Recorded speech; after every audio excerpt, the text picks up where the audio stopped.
Hello दोस्तों, नमस्ते, प्रणाम। मैं कामनी शुक्ला स्वागत करती हूँ अपने यूट्यूब चैनल पर आप सभी का। आप सभी को महाशिवरात्रि की हार्दिक शुभकामनाएं। भोलेनाथ पार्वती जी सब पर अपना कृपा दृष्टि बनाए रखें। बहुत ही प्यारा विवाह गीत है, आप लोग सुने। कमेंट, लाइक, शेयर, सब्सक्राइब जरूर करें। आज व्रत है, खूब तेज से आवाज नहीं निकलेगी। गौरा बियाहन चले शिव भुअले, पहुँचे हिमाचल जी के द्वार रे। अरे गौआ के लोगवा दिया खै बरतिया, दिया खताया खिया पसारी रे। गौआ कैलो गवा दिया खै बरतिया, दिया खताया खिया पसारी रे। कौनो है लंगड़ा, कौनो है लूला, कौनो है अखिया कहीन रे।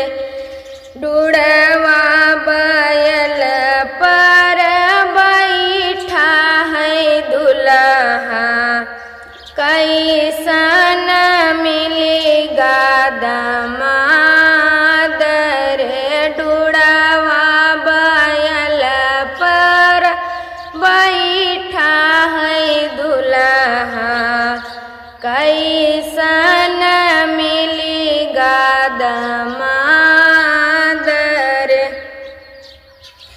रानी माई नहीं हिमाचल से पूछन, कैसन ढूंढो दामाद रे। रानी माई नहीं हिमाचल से पूछन, कैसन ढूंढो दामाद रे। भूत प्रियत सब अइले बराती, नहीं करबै गौरा विवाह रे। भूत प्रियत सब अइले बराती, नहीं करबै गौरा विवाह रे। हमारी तो बेटी कुसुम रंग सुंदर, खुआजो है बुढ़वा दामाद रे।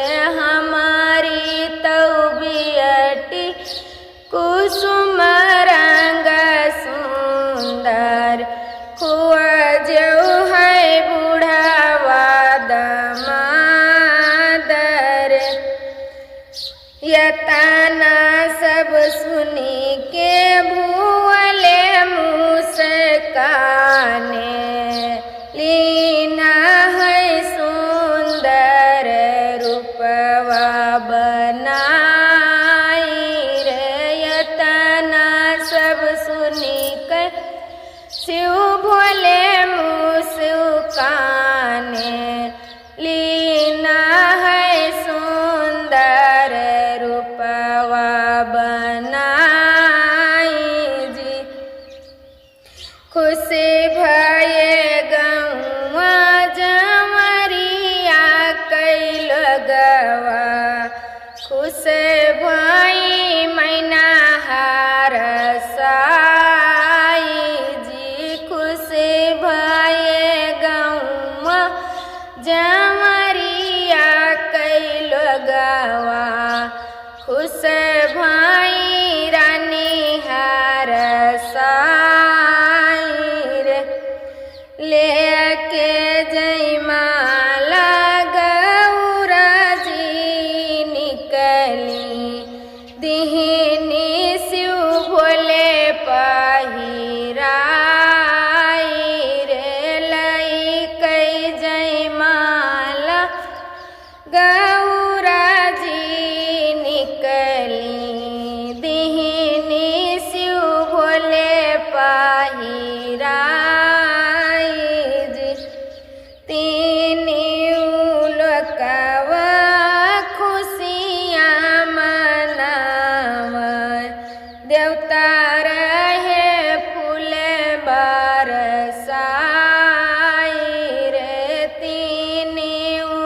पकाओ खुशियाँ